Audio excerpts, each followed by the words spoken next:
And we are live. It's amazing what happens when you go live, right? Yep, it's amazing what happens. Walking around. Good morning, Lawrence. Good morning. How are you, Ginger? I'm fabulous, but I'll get better. How are you? Oh, I'm exactly the same. I'm doing fabulous, but it is going to get better. So we are in week 3. That word. Huh? It's the only time I use that word. But yeah, I do. I do when such a dismisser, right? Yeah, it is. But I love the dismissive to better. Yeah. That is a. Wait a minute, you're going to get better? There's better than fabulous? That's the work in progress. I know, right? Man. Well, not a work in progress, but a work in fabulous.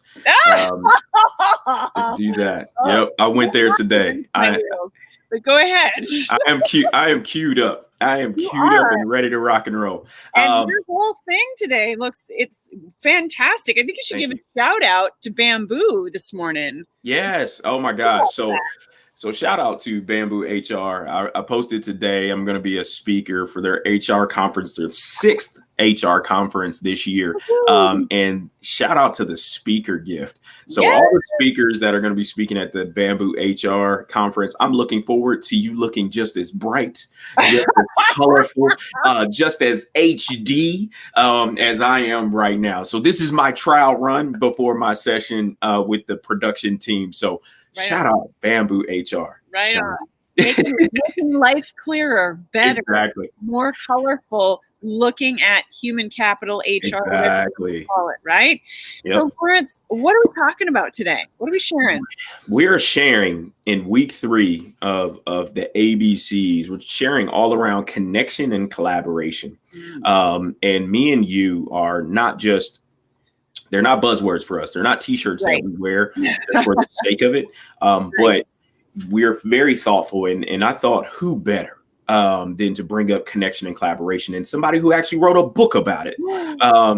Ginger Johnson. Well, I can't wait for your book. But. Yeah. Oh, yeah. So but just so you know, if you don't have your copy, I have my copy signed, sealed, delivered.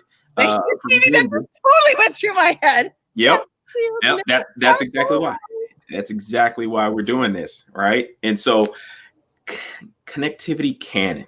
Yeah. Why and how to connect with people on purpose with a service mindset. Now that part of it for me, that's you really hit home for me, is the connection with a service mindset. And so what just overarching, what made this the book that you needed to write? Great question. About 4 years ago, I started turning my super tanker. And like many of you, you've probably done that thing or that thing or that thing. And then you realize that that thing is time. It's time to go. It's good time to change, a forced change, optional change, whatever it is. It was a optional change for myself because I'm my own business owner and just wasn't making the progress, Lawrence, that I wanted to make. You know what that feels like. You're slogging through and you look at it 6 ways till Sunday and you're like, why isn't this more effective? Why isn't this more impactful? What am I missing? What's it's frustrating. And so I started turning my super tanker and I didn't know which direction I was turning it necessarily. I just knew I needed to turn the wheel to make a change, right? And only 1 degree of change can have a significant difference. So I started turning that super tanker thinking, okay, well, it's not that anymore. What is it? And I started giving myself that permission to shift and say, okay, well, what if it's this? And oh yeah, what if it's this? And I did that numerous times. And then finally, the last time, it's always the last time it sticks, right? The last time I thought, oh, it's connectivity. And I knew instantly, Lawrence, what it was. And you and I both know, because that's the glue that binds our friendship. It's this deep human, personal, meaningful, mutually beneficial, fun, respectful relationship. That's what connection is. And I called it connectivity at first. And so I wrote the book because in turning the super tanker from what I had been doing, what I had been doing, I knew exactly what it was, but I was really crappy at explaining it to everybody else. And I did not want to confuse people again, starting with yours truly. So I wanted to make sure that if I make an impact, if you want to make an impact, you have to be clear. And that doesn't mean that everything is clear, but it means that most of the windshield is clean. And we've talked about the windshield and the rear view even more. And I was looking in the rear view thinking, okay, I don't want to have to muddle through and struggle, because certain parts of the struggle are growth oriented, definitely. But if it's self-imposed struggle, there's no glory to that, Lawrence, right? It's just a slog. And so once I settled on connection, human connectivity, I wrote a book because I wanted two things to come of the book. The world doesn't necessarily need more books, but I wrote it for two reasons. One, so I was super duper clear so I could be the best teacher I could be. Look, here's the message. Here's what I teach. If it's for you, if you want it, if you want to be really good at human connection, I can teach you. And two, to leverage my business, because I love business just like you do. And business means making a living. And making a living is an interesting phrase. We often think of making a living as only income, but making a living is building a life you love and feeling really connected with that. So I wrote the book for those two primary reasons. And I've printed it 2 or 3 times. I independently published it. My picture's not in it because the whole idea is that it's a tool. It's to be used. There's a lot of space in it. It says goldenrod colored paper, for Pete's sake. It's not a normal book, but I didn't set out to make it a normal book. I set it out to make it a functional tool. That's where the book came from. So I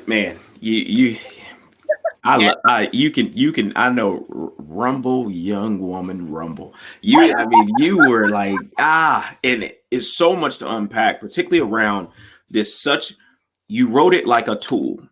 Yes. Like that. So why is that important? Because again, in all of that, I want people at the end of the day, as a speaker, as a trainer, as a facilitator, we always, well, I say me and you, looking to provide impact, looking to provide not just nuggets, but tools, resources for people to take action with.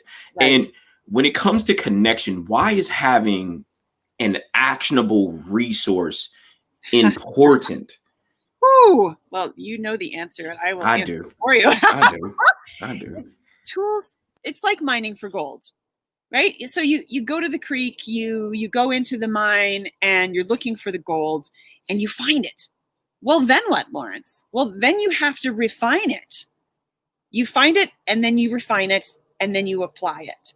That's what information is if you use it. Look, knowledge alone isn't power. Applied knowledge is. The nugget sitting there, raw in its original state, yes, it has latent power, but until you put it into action, it's powerless, because you've got to fill it up. So the reason I wanted to give tools is because people would come to me and they'd say, Ginger, you know so many people, or you make this look easy, or how do you do that? Walk into a room and talk to anybody. And I really, Lawrence, I paid attention because I was turning that super tanker and I was trying to figure it out. And sometimes the signs are all around us and we're reading the wrong language. And so it's being a traveler in your own life to pay attention to what are those road signs? What are those markers that help us grow? So I noticed several people said this over many years, like, what they're telling me is they want to know how to do this. They are looking for the tools, the teaching, the instruction, the guidance on how to do this. The sun is coming up, y'all. Whee! And I wanted to give that as a tool. So for example, page 44, 45, 46, I have the framework. And sidebar, if you're a business and you want to trademark your information, you can trademark a framework. You can't necessarily just trademark words, but you can protect your IP, your intellectual property, which is really important. I've had to defend my logo before. I'm not going to screw around with it again. But more importantly, I want to give somebody, like, here you go, Lawrence. Here's the tool. Put it in your toolbox. Use it when you need it. And the best kinds of tools, you know this. And then we're going to turn it to you. Like, you're going to share. You have so many great tools. The best tools are the ones that fit the hand of the user. It is never one size fits all. It is here it is. Now you use it as you need to use it. So the framework, the elements of connectivity, the 7 steps of actually connecting, starting with why and going through follow through, everybody can literally apply them as they fit for them. It's the structure of the house that you want to build of connectivity. Wow. The best tools fit the hand of the user. Yeah, right? Hashtag Ginger Job. That's true. I mean, from being a soldier, working in HR, getting your PhD. Like, if all the tools were the same, first of all, it wouldn't work for everybody because everybody has a different patina, different take, different experience. But everybody's hands are different. And hand can be our mind. It can be our literal hand. It's our audience. It's our purpose. Yeah. And it speaks to things being meaningful. And I love how there's this war raging against the words hustle and grind and toil and all these things. Like, no, just work hard. Just are you using the right tools?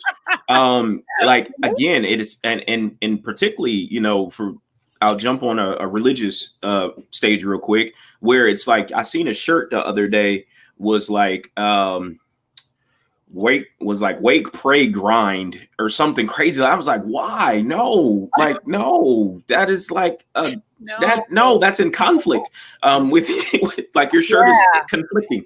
And so it's one of those things like, no, just work hard. Because if you're working on the right work, and if you're working with the right tools for you, then it makes sense to continue down that path. But if it's a fight with the things that you're using, with the things that you're doing, some evaluation has to happen. One of the things that I had to do, you talk about frameworks and you talk about tools, the purpose of the life agreement wheel for me was really all around getting clear on, was I working on the right work? And as I went through the stages of that wheel, I had to begin to ask myself questions of, where am I at? Why am I here? And where am I trying to go? Yeah. And it was like, again, it was like, okay, where am I at? What am I doing? And where am I trying to go? And it was like, I'm using the wrong tools. I'm trying to use OD military green and camouflage tools to try to work on this side of life where people wear button-down shirts, polos, and suits and stuff. And I was like, you don't have the right equipment to be successful out here. It was like, okay, so what does the right equipment look like? It was like, well, the military, you're very versed in that. What does your tribe look like? Are you connected to the right people? And I love one of the first people, and I don't know why in the world I haven't connected you with Akila Charlemagne yet, but Akila, you talk about a connector. If you're in Atlanta, Georgia, or I would say the southeast region of the United States, and you're in HR, you probably know Akila Charlemagne. Like that. Like, when I tell you, Ginger, Akila is like the mayor of Atlanta and HR. Like, she and it's one of those. If you don't say her name in a sentence at somewhere, you like, I really am beginning to question your validity in HR. Like, if you don't know Akila, that's like West Coast Ginger. If you don't know Ginger on the West Coast, I am questioning your validity in life. But she literally is a masterful connector in that she's thoughtful about the way that, and the people that she connects you with, she listens. Imagine that. Yeah. Imagine a person that used the tool of listening when they're engaging with someone. And I'm talking about actively. And it was funny. We were having a conversation the other day, and she says, I may not always remember your name, but I'll remember what you're about. And I'll remember what you say you need from people when you encounter them. And I was like, and she has this thing that she does that she remembers. And she was like, you know what? She's into what you're saying, and she's listening intently to the words you're using, because she wants to be impactful, and she wants to always be present when she's encountering other people. She's like, you know what? You need to meet Lawrence. And she'll just, oh, you need to meet Ginger. And she's like, you remind, like, you all are like kindred spirits, like one on the East Coast, one on the West Coast. Like, okay, I can't wait to meet her. Shout out to Kyla. You and Ginger are gonna meet. All right. Well, and let's put a marker in this, and I want you to share about listening. You nailed a really big thing on the head here. With this show, we've dubbed Cooperatition. It's a word. It's a mashup, of course, of competition and collaboration, because there's always room to flourish in the in between. And when you're thinking about listening with your life experiences, with what you're working on now, your big vision, Lawrence, talk a little bit about the skill and the tool of listening. Yeah, it's I believe now there's a portion of listening that goes from your ears to your heart, and I believe that's where follow through comes from. Because we're all, I believe, listening for things that are a part of our desires and the things that we want to be purposeful. And I believe truly people wake up every day and say, if I'm toiling, if I'm grinding, if I'm hustling, I don't want to do this forever. And so I'm going to make myself available for those things that seem meaningful to me. And I'll speak on me. Right. The reason why I do the work that I do is because people like Phil Williams, who is in the chat and on LinkedIn now, me and Phil had a very heartfelt conversation, particularly around goals and around our desires. And every conversation since me and Phil connected on the HR side and some other things, and him as an executive, I was like, there's something to when we listen to someone and there being kindred spirits around connection and kindred spirits around purpose. And again, not necessarily saying I only talk to people who are speakers, who are trainers, who are facilitators, but I'm listening for the heart of a person. I'm listening for the why. I'm looking for, in the beginning part of your book, you talk about connecting to that purpose. And for me, I believe for the first time in my life, I'm actually living my life in accordance with my why. In every single conversation, I'm seeking it, and I'm looking for it, and I'm searching for it, and I'm listening for it coming from the person. Like, why am I in your presence? Why are we having this conversation? For the first time in your life. Yeah. That's a big statement, Lawrence. Yeah. Why is that so prescient for you right now then? Being thoughtful of our place in history right now. I believe for the better part, people liked to think that they were doing good work. But I think for some of the first times, people are now taking and paying attention to the ripples of the way that they're living their lives. Ooh. Yeah. And for the first time, I'm being thoughtful about the ripples. So then is the converse, this is great. Is the converse, it doesn't have to be an or. So it makes me think, well, you've been thoughtful in your life before. Yeah. What are there different degrees of thoughtfulness? Are there different degrees of awareness? I think there are, particularly and I love that you brought up awareness, because again, as we talk about our connection, the awareness that you had, just the whether it was a discernment or something came up in our very first conversation. Y'all gonna laugh, y'all gonna crack up about this one. My very first conversation with Ginger, we talked about speaking, and we talked about the profession of speaking. This is a first encounter. And I told her about the last engagement that I had and how I did it for free. And in this very thoughtful, stern look, she says, "Don't do it again." And I was like, and very curious. At first, I was like in my mind, I'm like, "Yeah, you're not my mama." I was like, but I was like, okay, I'm intrigued. I'm like, why is she saying? She was like, "No, this is a profession." And she was like, just listening to you and listening to the thoughtfulness of the words you're using, she was like, I can tell you're worth the money. But what you need to help people with is you're worth the money. And you were like, this is a profession.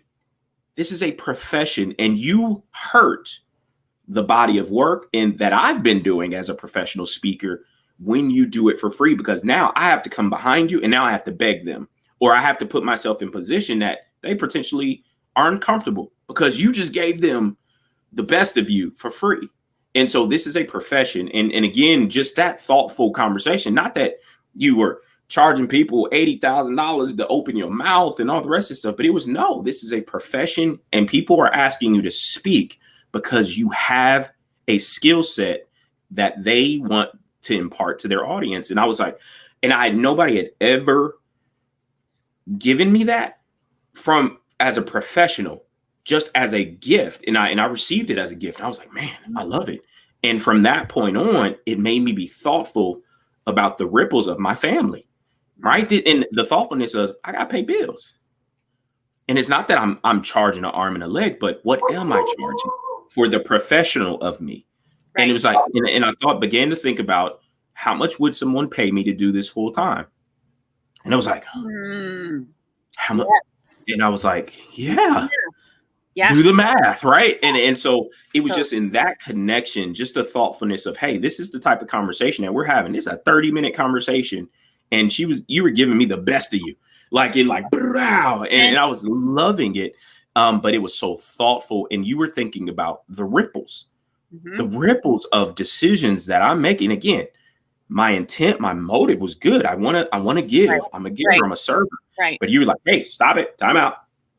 This is not Meals on Wheels. It's not Meals on Wheels. Right. Yeah.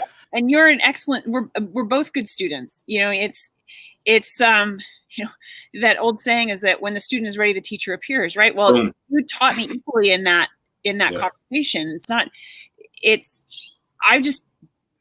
We've had different experiences, right? Like you would have to totally school me if we went out into the field as soldiers, and I would listen and I would pay attention and I would follow your lead. That's what being a leader is. And I've seen so many people struggle and lessen their worth. And one of my coaches, Jennifer Deep Stratton, says, set your bar high and hold it there, because there are plenty of people who want to tear it down. You can add any glib saying you want. The people who pay attention. Yeah, truth. Are we saying never give something away? No, that's not the message at all. If that's what you're hearing, tune in a little finer, my friends, because when we value ourselves first, when we have the integrity to say, I am worth something, there is always a way to leverage that. In fact, here's a nugget for anybody here who's listening or listening after the fact. If you speak as part of your profession, please think of, there's a difference between public speaking and professional speaking. Public, anyone can do. This is not a denigration. It's simply, that's why we call it public speaking. It can be in any kind of public space. If you're a professional, you get paid. And here's the two questions to ask. And note these if you're listening. Here's the two questions to ask if you want to get paid for your expertise, because that's what it is. It's the decades of your life, the experience, the things that other people don't have that you have, that they want, that they can act on and improve their life. The first question is, who will be in the room? And the second is, what's your budget? And with a huge nod to Mel Robbins, who has crushed it, she started from nothing. She was a lawyer. She didn't know people got paid to speak. She got a great story on how that became like, oh my gosh, seriously? I just thought this was fun, or I just thought it was this. And even if you are salaried by a company, your company, somebody else's, there is still worth in that work. And so that conversation is very memorable for both you and I, Lawrence, because a lot of people will say, yeah, well, I just love what I do. Well, that's the world's best companies of every size, the world's best entities, organizations, profit, non-profit. I don't care what your tax status is. If you want your work to be impactful and you want people to, okay, I'm on the soapbox. You're laughing at me. I know you are. And if you want people to follow you, you are the first one who has to put the worth stake in the ground. Man, that is, mic drop. And you took it, and you've seen shift. All we have to do is open up our mouth and say, look, I'm worth it. And again, this isn't arrogance. This is confidence. This is knowledge that you are willing to give. And then what happens, Lawrence, when someone says, yes, we'll pay you? What do? We give it all, right? Yep. Like we unload, because then we know the value proposition is an equal one. Yep. Because it feels pretty shitty, quite frankly, to give and just see it go down the drain. Yeah. The people who don't pay don't show up. Yeah. Really? And it's fun. It's funny. And like you said, who cares what your tax status is? If you can connect the value to it, then you'll show up, right? Yeah. And that's like any of the conferences and any of the things that, and particularly people in this virtual space, We got to give it away. We got to give it away. We got to. No, you don't. Mm-mm. No, you don't, because there has been an entire virtual platforms didn't just start. Right. Like, let's get this straight. Like, right. virtual worlds didn't just exist because of COVID. Like, people have been living their entire existence in the virtual space. Yeah. I was introduced to a person who has been facilitating and training organizations virtually for the better part of 15 to 20 years. And so the platforms that they're not even using Zoom. They're using the Mercedes-Benz Bentley platforms for for training and development stuff, that when I saw what they pay a month, they like, who pay? They're like, no, the clients pay for that. I was like, I don't pay for that. It was like, they asked me to come train them. And I'm like, wow. Right. And so this whole, most of us have just now been introduced to this virtual space. And like you said, the value of it was like, well, you help educate people. That's really what this is we talk about collaboration and connection. It's, we're willing and signing up to have an exchange and educate each other on why we are what we are. And I believe that's why authenticity of connection and not networking, right? If you just want to collect a bunch of people, and for them to say they know you, and with no other meaningful exchange, cool. Not, that's your thing. But I want connection. Right. I want cooperation. I want us to be able to be in front of each other, build up the I in me, the individual, so that I could be a better member of the team, a better member of the community, a better member of the village, because that's what we have to focus on, is what are we doing and who are we connecting to that's adding value and impact in our development. And I love the fact that my PhD, this work for me, I want to work with organizations to further do this work of connection at work. And I really believe people quit people. They don't quit organizations. And it's when a person is not connected to an organization that they're okay with leaving. And really, they're not saying, the organization, I'm not connected to you, but I didn't find anybody that I could feel loyal to inside your organization. And so as organizations, as leaders, you need to look at every level and say, are my people connected to each other? And who are they working for? Right. And you've seen the Gallup studies, right? Oh yeah. The best friend at work, which people are like, well, I don't go to work to find a best friend. Au contraire, mon frere. There's all kinds of impetuses and incentives and internal drivers. I mean, this well. What is that behavior change that takes place when we align with somebody closely at our work? And there's a difference, for the record. And thanks for the chatting it up, y'all. I'm reading this. This is fantastic. Participating. This is fantastic. Thank you, Tanya and Dominic and all of you. There's a big difference between intimate and personal. And I think that we need to crack that nut and say, look, it's important to build relationships of worth, and they have different depths. And we'll talk about that in a future show. Just know that you can be personal and not intimate. And I don't care what your position is either. I get this a lot when I work with associations. Like, how do I be a boss and not be a buddy? Well, you don't have to pick. You can find that business medium. And there's a magic zone. Plus, with this gift that COVID has given us to slap across the face, wake up, we get to re-examine that. We get to re-examine it all the time, just like you said, Lawrence. This isn't new. Like, I've had a home office for 20 years, so working at home, it's not novel, it's not new, it's not romantic. It just is. So this is the opportunity to rethink how we're thinking about it and make those changes, to be the boss, to do the cooperation, which is the collaboration competition, putting that in what team of 1 or 1,000. Use. And you do that with all these skills that Lawrence lays out, that I lay out, that we do in our programming. And then Lawrence, you do such great work. It was terrible grammar, sorry. Such great work with people looking at their teams and helping them re-examine, because culture is not external sauce. Culture is internal juice. And you're never going to get the cooperation you want by trying to force it. Ever. So, Jinder, if you if you wanted to give them an assignment, give the folks homework, the ones that are present and the ones that are going to watch the replay. What's one thing people can begin doing today to have a service mindset around connection? Yes, great question. The first thing there's so many. I'll pick responses for 500, Lawrence. Be interested, not interesting. We all have interesting lives. We all love to talk about ourselves. Our favorite stories are about ourselves. The key, one of the core connector traits is to be interested, which means you ask questions. Being curious and genuinely being curious, open-ended, positive, forward-thinking questions. So one of my standbys is, what's been a great thing about your day or your week so far?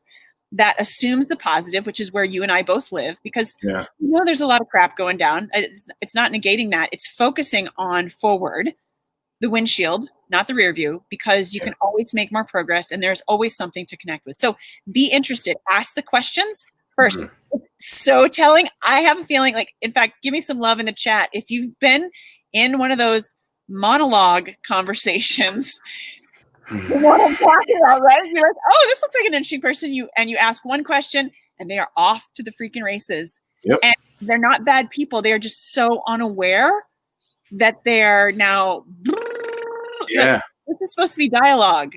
So be interested. Don't worry about being interesting, because the right people, just like with you and I, the right people will ask the questions. The right people feed a mutual relationship. Yeah.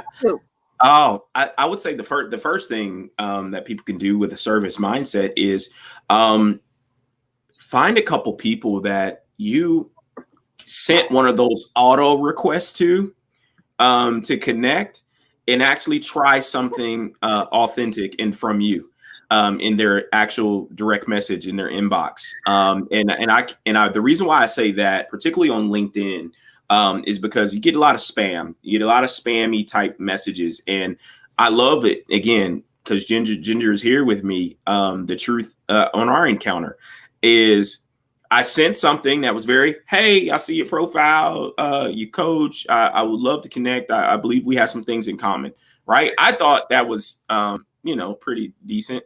But Ginger was like, tell me more.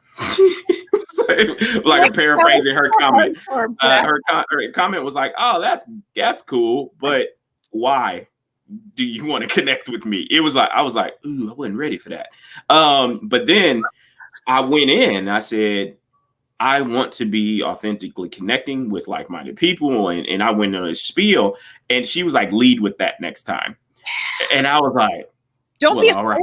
Don't be afraid. Like, open it up. Yeah. Don't use, don't use the jargon. Yeah. Don't use the jargon when you're trying to connect with people. Compost, right. Yeah. All right. Be interested, not interesting. So that's right. Collaboration, cooperation, connection. That's what we're all about. And so, Ginger, thank you again. This was jam-packed.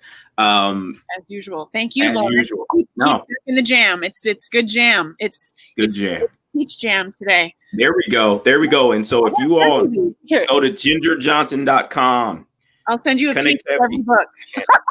I'll send you pieces of the book. But hey, her book, Connectivity Canon, gingerjohnson.com. All right. So Ginger. Yes, go to Boss Consulting LLC. You got a team who really wants to improve, who really is in it. They're not just doing lip service. They're actually doing the heart and the work. Then Lawrence is the one that you want with you. Bamboo is right there. And everybody else who works with him chooses him for a reason. So Lawrence, thank you so much. Let's keep cooperatitioning. Here we go. Thank you, everybody, for being here and chatting it up. We're really grateful for you being here. Reach out. Make sure you're connected with both of us, and we'll see you next time. All right, everyone.